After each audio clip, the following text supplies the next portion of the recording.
ang mabuting balita ng Panginoon. Pinupuri ka namin, Panginoong Heso Kristo. Purihin palakpakan ng mabuting balita. Magsiupo po tayo.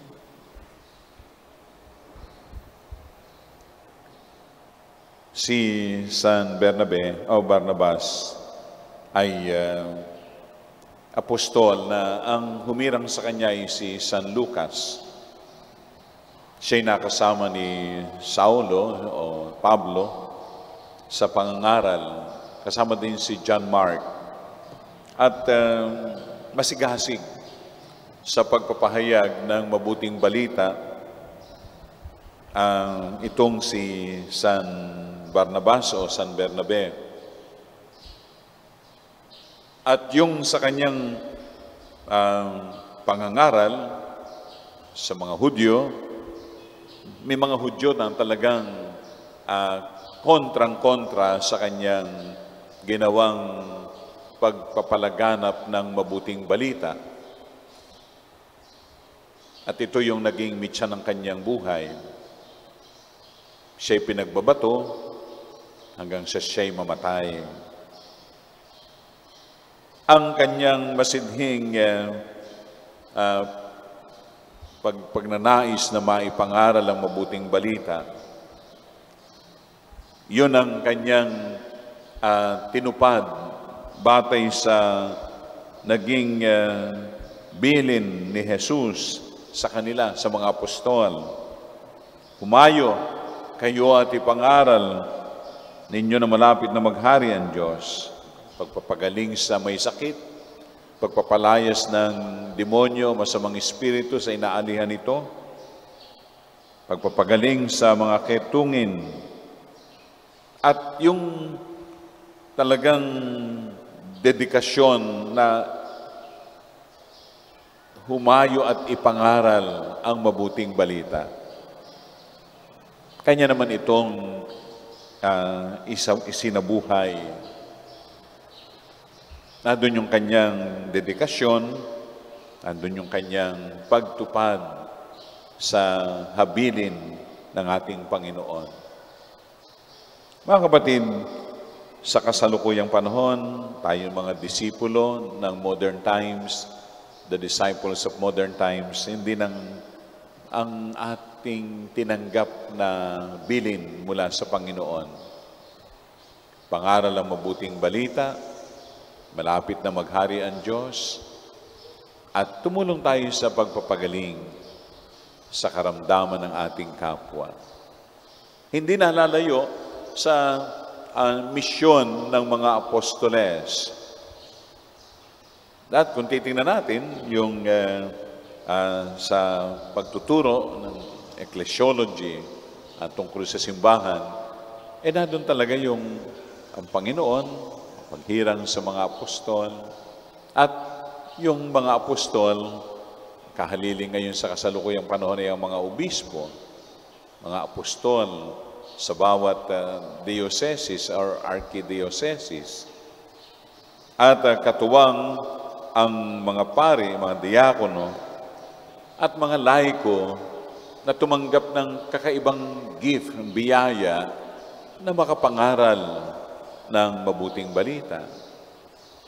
Marami din tayo ng mga lay leaders ng simbahan na nangangaral ng mabuting balita, kinakasihan ng Espiritu Santo.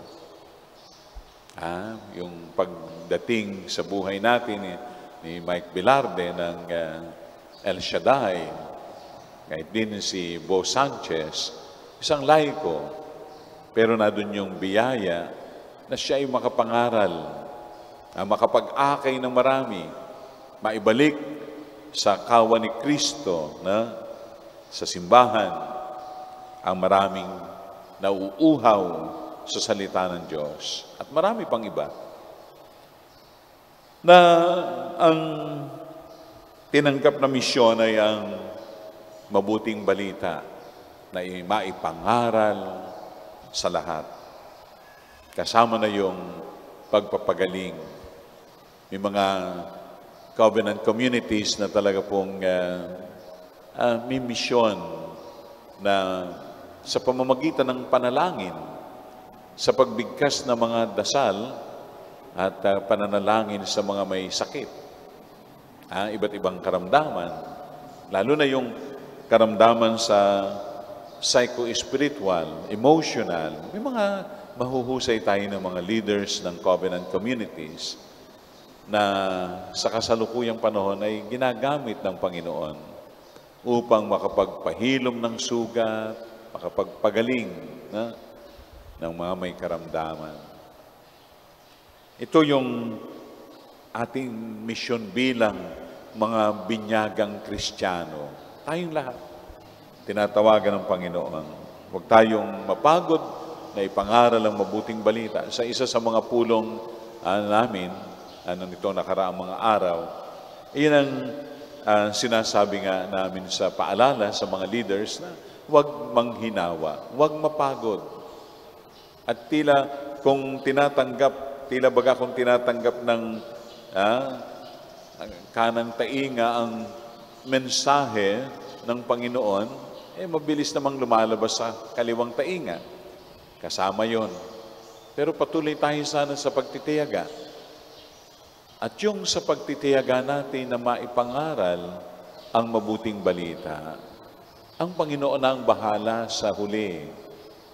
Tayo mga kasangkapan lamang, ginagamit ng Panginoon, pero yung pagtimo sa puso ng mga nakikinig, ng mga tagapakinig, sa Diyos yan.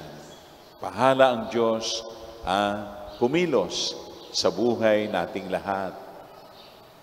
Sabihin, Father, hindi naman yata naintindihan yung mga binibigay na seminars, mga lectures, mga homilies.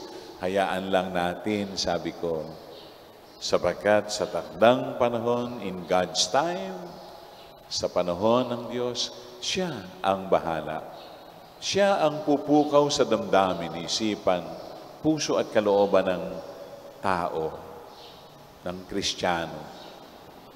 Hayaan natin ang Espiritu ng Panginoon na basta tayo patuloy lang sa ating pagmimisyon. And the rest, pasakamay natin ng Diyos, pasakamay ng Diyos, nating lahat ang gawain ng pagliligtas ng Panginoon. San Bernabe, apostol ng Panginoon, martir, panalangin mo kami. Amen.